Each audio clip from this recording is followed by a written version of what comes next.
Hello, everyone. How is everybody doing? Happy Monday. I always like Mondays. You come back. I take Sundays completely off these days. I try not to even think about money or work or business or anything. It's kind of a true Sabbath, is what I'm really aiming at. So it's always fun Monday getting back into the swing of things. So good to see. We've got some people in the audience already, and you'll have to excuse my voice. I'm going to let David do most of the talking today because I actually have COVID potentially.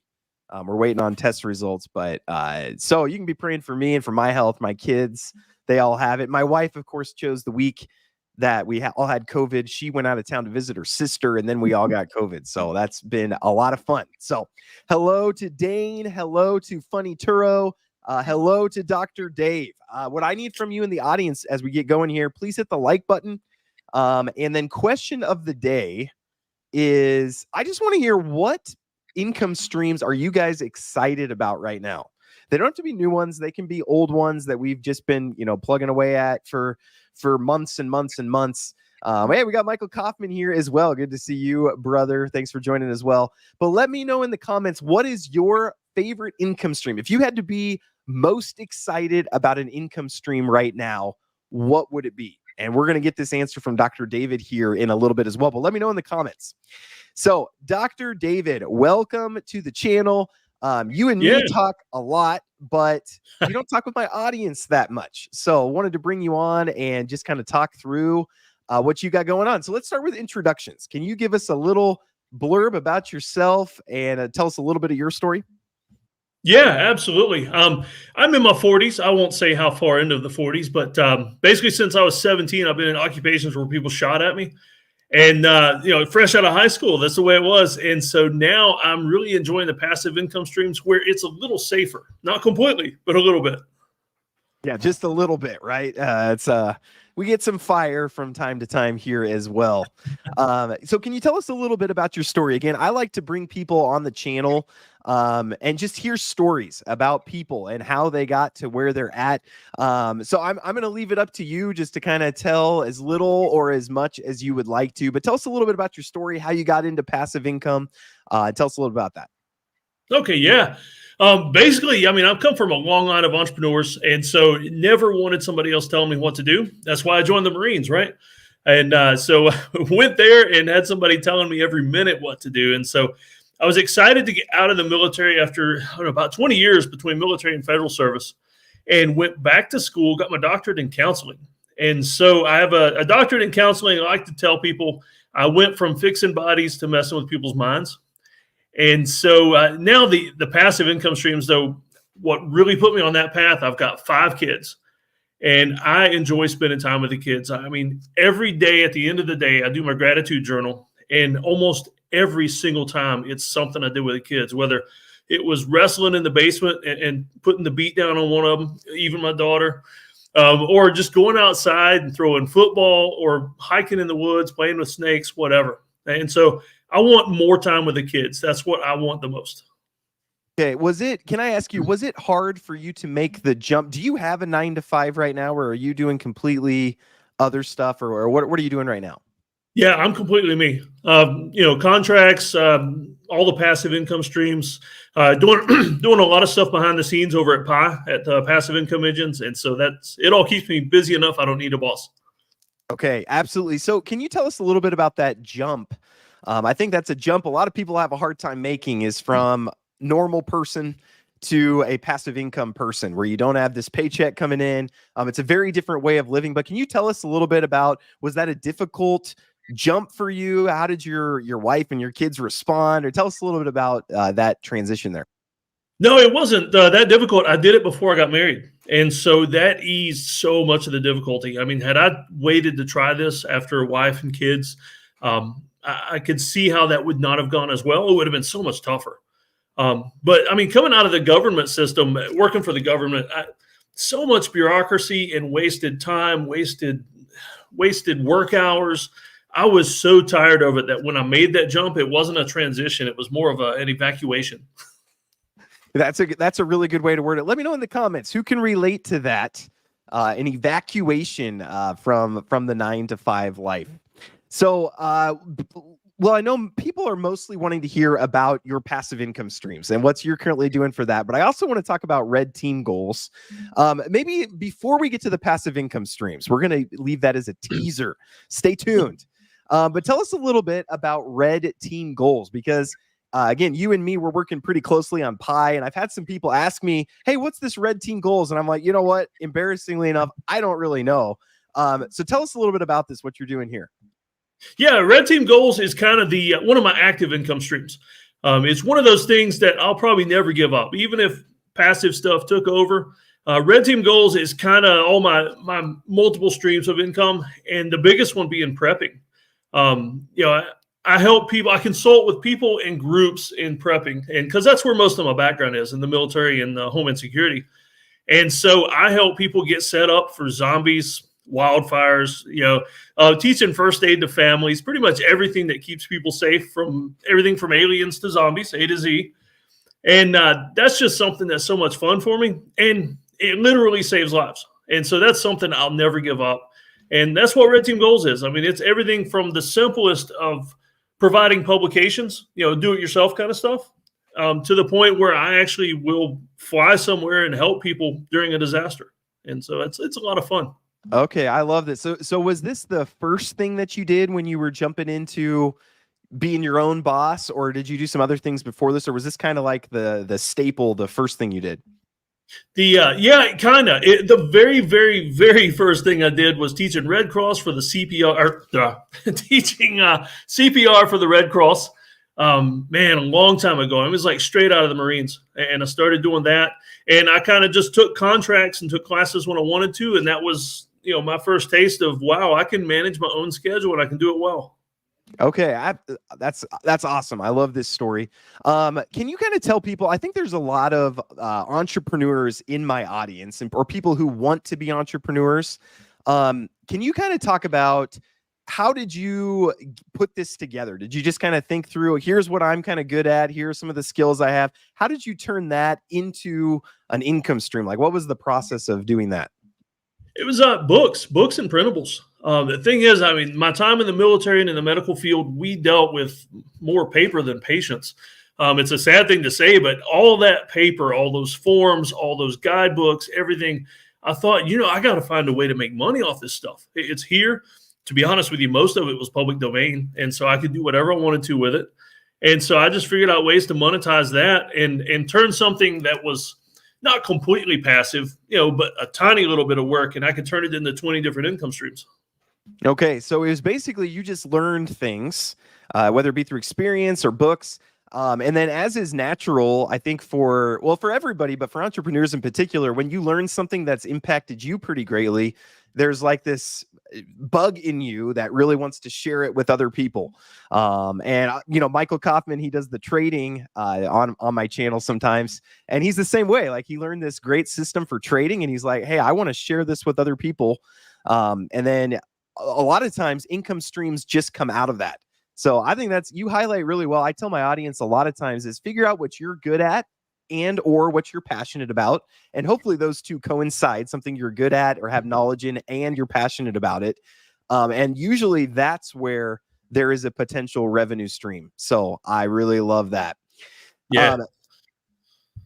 Okay, great. So tell us a little bit about your income streams. And again, you don't have to, I get on and do a spreadsheet with all my exact numbers, and all this type of stuff. We don't expect you to do that. But maybe you can help just for people who are, again, trying to think about, I want to make a transition towards more passive stuff or towards not my 9 to 5. Maybe you can talk a little bit about, your expenses and, your different income streams and how those work together and how you made this happen.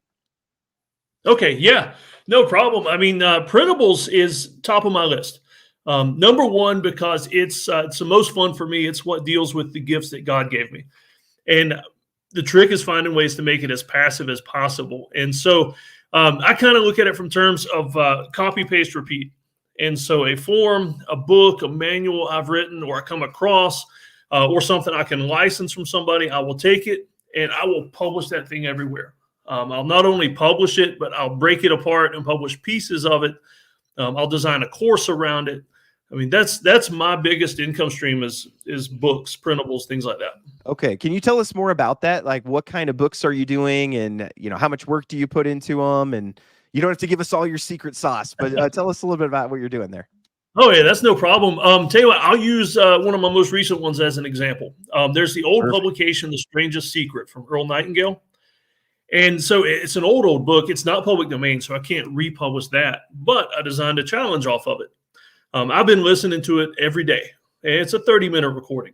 And so, of course, not above my Bible reading and everything, but in addition to. And so it's all positive thinking stuff. And so I designed a challenge. I wrote up a workbook. Here's ways you can maximize listening to this thing. And so it took me, I don't know, a couple of evenings after the kids go to bed, after my wife goes to bed, I turn on the zombie movies and I work. And that's when my most creative stuff comes out. It's something about zombie movies and no kids awake, and I can knock it out in a few hours. And so now that thing is published in, I don't know, probably 15 different formats in 20 different places. And so a little bit of work up front, let's say 4 hours total on a publication that's not even mine. Mine is like a reference to that. And so now I just sit back and make the money. Okay, I love that. So you took a popular book that's out there, and then you didn't steal the book, but you created a challenge that's kind of a workbook then that's based on the content that's in that book. Yeah. Okay, very cool. And did you just do that? What software did you use to do that? You just use like a PDF editor yeah, I mean, I'm old school. I play around in Word, and then I'll just change the formats as needed. Okay, very cool. So that's not a ton of work just to put some questions. You didn't have to write the whole book. And then when you go to publish it, are you using Kindle Direct Publishing, or what different publishing methods are you using to get that out there?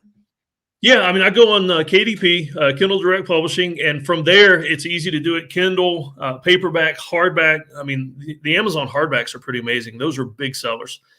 And but here's the trick to really make some big money for little work is I will get on my Shopify store and I will offer the binder edition. And so basically, it's a 3-ring binder edition. I'll print the book out, put it in there. I'll add some bonuses in with it, but it ups the value because it's a personal touch. And like my friend Dan Miller always said, it's got some weight to it. I mean, you could drop it on the desk and it makes noise. The more noise it makes, the more valuable it is. And so I'll do the binder edition, and that sucker's $99.99. From what would be a $24 hardback on Amazon. Okay, very cool. And have you done several of these, workbooks or challenge books kind of like this? Yeah. Oh, yeah. Yeah. Okay. I've done a lot of journals like that. My best-selling book on Amazon is a reference guide to a famous prepper book that was written years and years ago called Patriots by J. Wesley Rawls. And all I did was I read the book. I enjoyed it because it's what I did for a living. And I took all the tips and the gear and everything this guy talked about in this fiction book. I wrote a reference guide. Basically, I included links to all the gear, stuff like that. And that's been my bestseller. And so I don't even touch it anymore. I wrote that book probably 5-6 years ago, and it still sells. That's crazy. And that is one of the things I love about, really all, these aren't really digital products, but they kind of are the way that you're doing them. But they end up being evergreen a lot of times. Like you put it out there, and I have a training course that I built in 2018. So that's been 5 years ago. And I saw a sale creep in the other day where it's like, where did this $97 come from? I'm like, oh yeah, that training course I built a lot of time ago. So I love that. So how many books in all would you say that you have kind of written this way? I think I'm up to about 37 right now.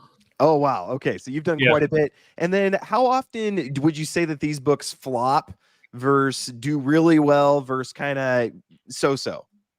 I would say about half of them get to where they sell 100 or more. And to me, that's kind of the point where, okay, that's a good one. That was worth the time.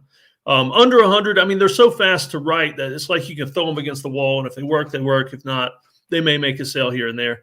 That book about the Patriots, the reference guide, that one sold maybe 5,000 or 6,000, which in terms of bestsellers, I mean, that's pretty good numbers. Yeah, that's very good. I love that a lot.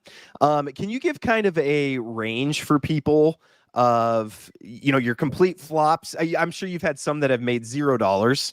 And then like what's kind of if one takes off and goes absolutely crazy, that ends up making, how much would you say the range is? I would say, I mean, of course, the flops, they sell nothing. They'll eventually sell one copy and it was worth it because maybe it was a public domain book I republished.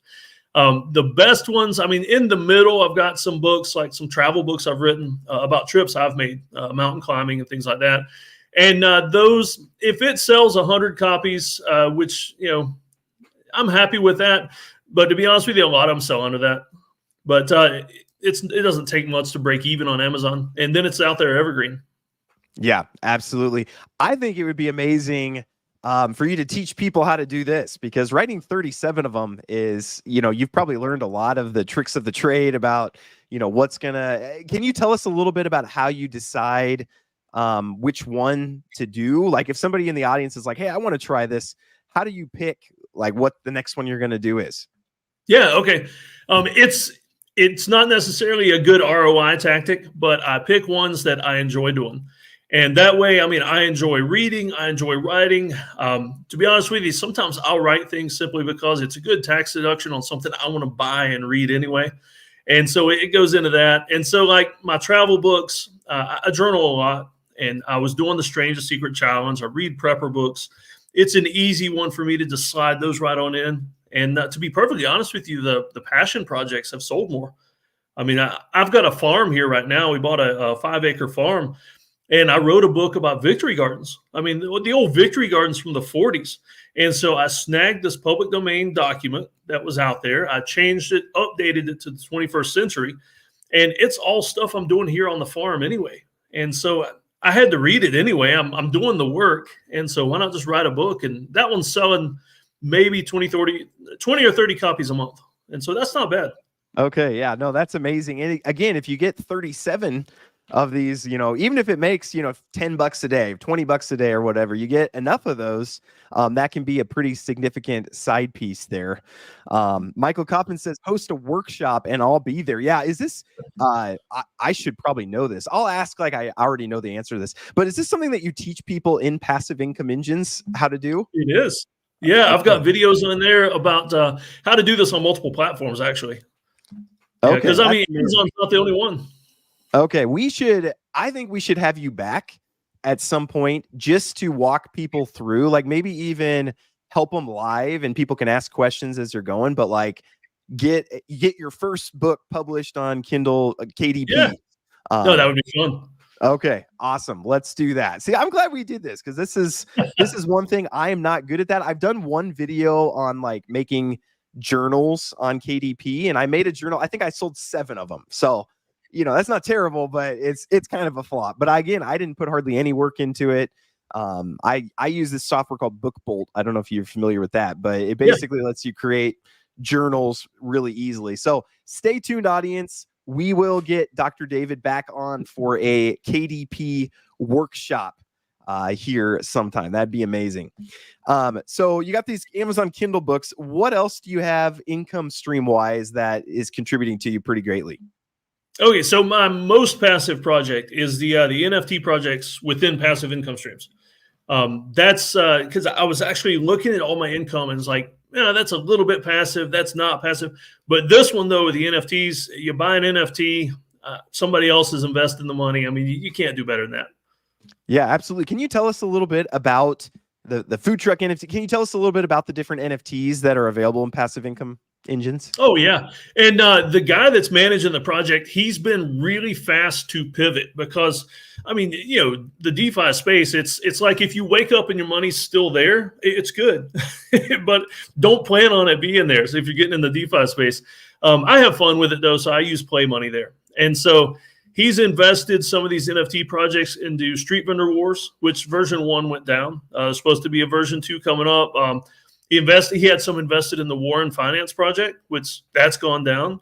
But he keeps pivoting, and now he's got a bunch of it in yield farms. And so I'm actually making steady return on investment with those NFTs. And all I had to do was buy it. The artwork's pretty. So there you go. Yeah, that's the most passive you can do. And yeah, yield farming is kind of a perpetually, a lot of people, that's where they end up at, because that's a real revenue stream that it probably isn't going anywhere. So amazing. So you got these KDP books, and then you have the work you're doing at Passive Income Engines, and then you have these NFTs.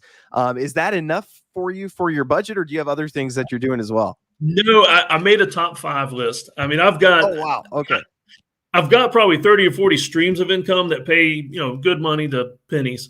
But my top 5, so we covered printables and NFT projects, fractional real estate. I'm actually enjoying that one. And we're talking websites like Lofty, Fundrise, things like that. The returns aren't huge, but for the way I look at it, it's very safe and the returns are there. And so I've enjoyed that. I like looking at the real estate. I'll tell you a secret here, just for everyone here, since this is public and everything. But I like getting on Lofty and finding the rentals that are Airbnb superhosts.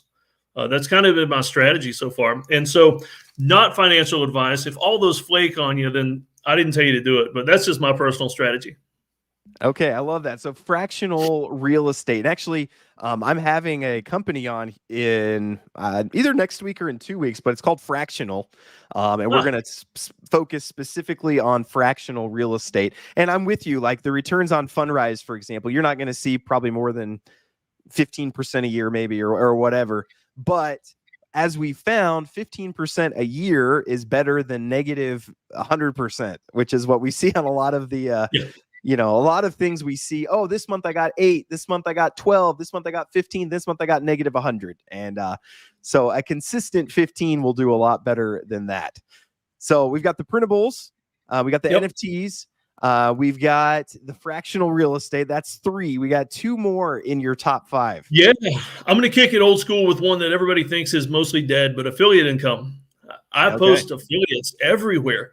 And not just the Amazon. Everybody knows about Amazon affiliates, or the Amazon associates, and it doesn't pay much, and they're tight on the rules. You got to be careful how you do it. But I'll start there, and then I'll form relationships with people selling the stuff at the source, and so then I'll use those affiliates. I mean, I'm a big coffee nerd. I've got a website that's a coffee affiliate website called the Coffee Scholar, because yet again, it helps pay the tax deductions on coffee that I buy. But I get people sending me boxes of coffee. And so I'll get free coffee. That's nice and passive. I'll post the affiliate links, and then I'll make money off everything that I sell because I'm reviewing coffee. And so that's just one example. I post affiliate links everywhere. Okay. I really like that one. So for someone who doesn't already have an audience, I think that's the challenge most people have. Like I like affiliate links too, because I can post it on YouTube and you get a bunch of sales. But for somebody who doesn't have an audience of any kind, you mentioned like you started a coffee website. But what do you kind of do to get that affiliate link out there when you don't have an audience? I just build the audience. I mean, I started out with nothing. And so I just slowly building the audience. I'm not as big as yours yet. But here I am speaking to your audience. So, I mean, that's how I do it. I just make connections, build the audiences off of that, because, a certain percentage of your listeners may not like coffee. They may be one of those kind of people that prefer tea over coffee, and they're not going to like me, but there might be 1 or 2 that's like, hey, I wonder what coffee Dr. Dave drinks. And so, I don't have a big audience, but it works for me, and it's going to get bigger. Yeah, absolutely. And like you said, getting on things like this, it's one thing I've really appreciated. I don't know if Pocket Aces is here, but he's my community manager. And he was a banker, and then he just said, hey, I want to quit this. I want to go do my own stuff. And then he just hustled. He went around, asked everybody, hey, can I help with this? Can I help with this? Can I get on your channel to talk about this? Can I get on to do this? And over time, he's developed his own audience. And then when you have an audience, there's really a lot of ways. It opens up a lot of doors for monetization if you have an audience. So love that. That might be another one we could do a full video on, is growing an audience for affiliate sales, something like that. So awesome. So let me see if I can remember all of these. We got printables. We've got the affiliates. That was the last one. We got the NFTs. We've got, what was the other one you talked about? Wait, don't tell me. This is good for me as I'm getting older to practice brain retention. I'm forgetting one, but I can't remember which one it is. Fractional real estate. There we go. Fractional real estate. Awesome. What do you have for our 5th and final one here? All right, our 5th and final is, it's not going to fit totally in the passive income. It's part of that copy, paste, repeat format I use. Is I find ways to do everything I've already done with any active income streams. The example here is I wrote a book. I live in upstate South Carolina. I wrote a book called South Carolina's Scariest Places. And so that's one of those Kindle books that's out there, print, hardback, whatever. And we're actually building a hip camp site on my farm. If anybody's not familiar with hip camp, it's like Airbnb for tent sites. And so what I'm doing is, we're in my basement right now, and right over there is my bedroom, and a guy was murdered right over there before I moved in. And so I've got this whole haunted vibe going on here on my farm. And so not only am I going to niche my hip campsite by, doing a haunted thing, and I'll take people out in the woods and scare them half to death just for the fun of it, and they'll pay more for it. But they'll get links to all my books and everything when they register. And so the copy, paste, repeat is sometimes just finding very small, almost passive ways to make money off all the other stuff. Okay, I love it. Dave, one of the things I love about you, well, first off, I didn't realize that you were actually Dr. I thought that was just a nickname. So that's one big takeaway from this is Dr. David is not just a nickname. That is a title. Love that.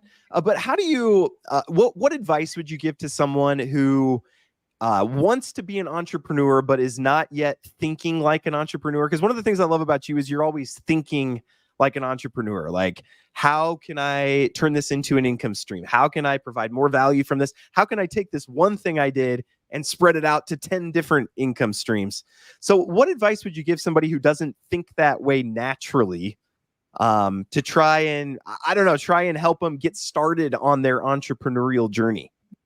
Yeah, I'll tell you one quick tip is be curious. And that's so general. Let me explain a little bit. It's whatever you do for work. I mean, whether you work at a bank or a restaurant or something, look around you and look and see what people are doing wrong or what could be done a little bit better. And that's an income stream right there for somebody. I mean, you take everything like DoorDash. I mean, DoorDash came about because other things weren't working perfect. Uber was the same way. I mean, Yep. Greasy, grimy taxis, and you always wondered if it was a real taxi driver or if they were going to kill you or something. And now you've got Ubers where you can see where it's at on the map. It's a nice car. You get to talk to somebody. They give you water. I mean, look for something that you could do better that somebody else is screwing up. Okay. Yep. I love that. Just look around for problems. That's I actually, when I was earlier in my entrepreneurial journey, I started a habit that I did it for like 2 years, and I probably should keep doing it, but basically every day I came up with 10 problems in the world. And then I tried to come up with a business to solve that problem. And I just every day, and it was hard coming up with 10 new ones every day, but it really got me thinking. Like, I'd look around and just, hey, what are some problems that there are in life? They could be my own problem or just a problem I see. And even if I don't have a solution right away, I'd start by just writing down the problems, which is exactly what you said. It's like, yeah. I don't like waiting when I'm at a restaurant, and it's like, okay, well, what would be some potential solutions to that? And then out of that came many, many revenue streams that I've used over the years. But more valuably, I think it just taught me to think that way, where when I look at a situation, I look, okay, here's a problem somebody has. Can I solve that problem? Because when you solve problems, there's money to be made there. So, oh yeah, love that. Hey, you want to hear a weird story about one of my small income streams? Yes, I would love to. I love to do writing. Everybody's looking at me and they're like, Dr. Dave's got such a nice, smooth, bald head. But if I lean down, you can't see it because of the glare, but there's a crease right there. And so I was out hiking and I found these old railroad tracks and some abandoned train cars. And what do most people do when you find something like that? You start climbing on it, of course. And so I'm climbing on it. And here's a little secret for you. I don't like spiders. I really don't. I was climbing up and saw a spider, and I leaned back to avoid the spider web because it startled me and smashed my head open while I'm deep in the woods with my wife and one son.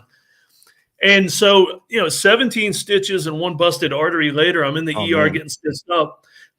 But my wife took some really awesome pics in the ER because, we're medical, and the doctor we homeschool too. So the doc she brought my son over and she's like, hey, you want to see the different layers of his skull? And so a little homeschool lesson there also. But I wrote that up as a case study for a medical journal, a peer-reviewed medical journal.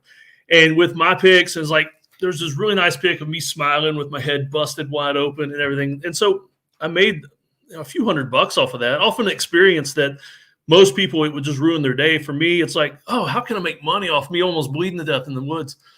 So Yeah, yeah, can at you least just pay gotta for think. the ER visit, you know? That's awesome. No, I love that. So let me ask, for people who want to connect more with you, first off, can you tell us about everything that you offer as part of Red Team Goals, just for people who might be interested in connecting more with you? Oh yeah, absolutely. Most of what Red Team Goals is I do a lot of brainstorming. It's like Inside Passive Income Engines. I just started a show where once a week we'll get together on a Zoom and brainstorm. It's called Monetize Yourself. That kind of encapsulates a lot of what I do, is finding ways for people to escape what they don't want to be doing, finding ways to monetize what they love, what they want to do. And that's where I really come alive, because it's one thing to look at my own problems and try to figure a way out, but man, I can look at somebody else's stuff from the outside. It's like, wow, there is so much potential right here. That's what I love doing at Red Team Goals. And the name Red Team Goals, I mean, red teaming is something we did in the military, where we would plan fake attacks on military installations and things like that to actually expose things that were wrong. And so I kind of do the red team approach with people. I find ways that they're not seeing because they're too close to it, because they've been doing it too long, things like that. And, find ways to help move them into the entrepreneurial side, or just build a side hustle to pay for vacation. I mean, everybody's got different reasons. I love that. No, and I love that you're doing that. I actually want to join you one of these. I need to be on that call with you, because we have identical passions there. And I tell people all the time, if you want to create a business, I love creating businesses. And they don't have to, when we say create a business, we don't mean it needs to make $1 million a year. Like, you can create a simple business that makes $100 a month. And like one of these Kindle direct publishing books, you might put in 4 hours one night, you make $100 a month off of it. And it's like, that's a small business. And, you do that enough times with enough different things, and you realize too, it takes away a lot of the fear of you being your own boss, because, I can create 1 million businesses. I have so many LLCs. I can't even keep track of all of them. And so I love that you're doing that. So maybe we'll close here with Passive Income Engine. So if you guys are wanting to really get connected with David, he has a lot of stuff about the Kindle Direct Publishing in there, a video of how to get started, get you going yourself. There he is right there, the man, the myth, the legend. That's a good picture of you too. It's a lot better than my picture. I look like I got a fly in my mouth. Am I wearing the same shirt too? No, it's different. It's still red, but different shirt. But come hop in Passive Income Engines. You can watch Dr. Dave, where he talks about that. And then this Monetize Yourself. How often do you do that? Once a week, and I rotate days and times. That way everybody gets a chance to come in there. Okay. And that's completely free for people that are in Passive Income Engines. You can hop on this call. You just talk about what you're interested in, what's going on in life. And Dr. David, the way his brain works, he just says, oh, I see 17 potential revenue streams. And then he starts telling you, hey, you could make money doing this. You could make money doing this. Dr. Dave, you'll appreciate this. I had someone warn me the other day. You are ruining my hobby, is what somebody told me, because she had a bunch of jumping spiders, and I found out that these jumping spiders lay 50 eggs, and the spiders sell for $50 a piece. And Wow. So I was like, you got to sell these jumping spiders as they hatch. She's like, well, it's just a side, it's just a hobby, something I do for fun. And I was like, get over my fear of spiders for that kind of money. Yeah, exactly. And I was now I'm thinking there's a book in there, how to sell jumping spiders. Oh, see, hey, me and you, we gotta chat more often on some of this stuff. So, and I'll let you know if the jumping spider business becomes a reality. Then I told her, I was like, you should create some jumping spider NFTs where you keep them, but you let people see them anytime, and they own them, and all sorts of ideas there. So if you guys are wanting to connect more with Dr. David, I'll leave a link to his website here, Red Team Goals, as you can learn a little bit more about him. But then hop into Passive Income Engines. I mean, it's amazing just that we get access to somebody like Dr. David for free. And honestly, it's $1 for your first 30 days. So you could go to 4 of the Monetize Yourself with just paying $1. So that's a pretty good deal. Highly recommend that. So awesome. Well, I think I'm going to go and let you go. My throat is about done for. Thank you for doing most of the talking here, Dr. David. But do you have Yeah, no problem. any final words of wisdom, inspiration before we let you go? Yeah, just a quick one. Take something from everything you do, even if you hate it. Y'all can see the other side, but there's a screwdriver back there in a frame. And everybody asked me, why do you have a screwdriver framed on your wall? And somebody tried to stab me with that one night on the ambulance. And so I thought it was something neat to keep because, the worst part of being on an ambulance is people trying to kill you. And so take something from everything you do, even if it's a bad thing, because it creates a memory and potentially an income stream. There you go. No, that's awesome. I love that. Yeah. And especially, a lot of us here, we've had losses in investments or in whatever in life. Life is full of disappointments and failures and all these things. But like you said, you have to take what you can from all of those, the lessons that you learn. A lot of the lessons that you learn from failures are lessons you could not learn through success, because it takes the pain of the failure for the lesson to actually hit home. I've noticed this a lot with my kids. Like I tell them, hey, we have this balcony area. And I say, don't climb up there. You're going to get hurt. And they keep doing it. Don't climb up there. You're going to get hurt. One day they fall, get a little hurt. And now they're more careful. And it's like, I told you that time and time again, but it took them actually failing, going through that pain. So definitely love that. Hey, you know what? If I ever visit you, I'm gonna make sure you're out and your wife gives me permission. We're gonna build a rock climbing wall to go up to the balcony. Oh, I would love. My kids would. We used to have a rope swing hanging from one of our balconies, but then it broke, and actually, my daughter got a concussion from it. So maybe I shouldn't mention that. That might be a bad parenting. You guys might. As long as she doesn't have a crease in her head. No, nothing that bad. And kids are so resilient. Like she's fine, so awesome. Well, hey, this has been great, Dr. David. I think we'll see more of you. I'd love to bring you back on, especially the KDP stuff. I think that's something, one of the things I love about the Kindle Direct Publishing is it's something anyone can do. You don't need starting capital. You don't really need any skills. You don't anyone, if you're wanting to make more money, anyone can start on that today. And you could have something out this evening, honestly. So again, I get a lot of times that tell me, hey, I don't know what to do. I don't have any skills. I don't have any capital to get started. Kindle Direct Publishing, I think, is a great way to go. So, and again, you can learn more about that in Passive Income Engines. So we'll let you go, audience. You guys are amazing. Go check out Dr. David. Good to see all of you, Dane and Funny Turo and RX Rob. I can't shout out everybody, but I appreciate seeing you guys in the chat even. It's just amazing to have this community here. And Dr. David, thank you for sharing some of your expertise with us. And we look forward to having you back here soon. All right. Sounds good. Awesome. Take care, everybody. Have a great rest of your day.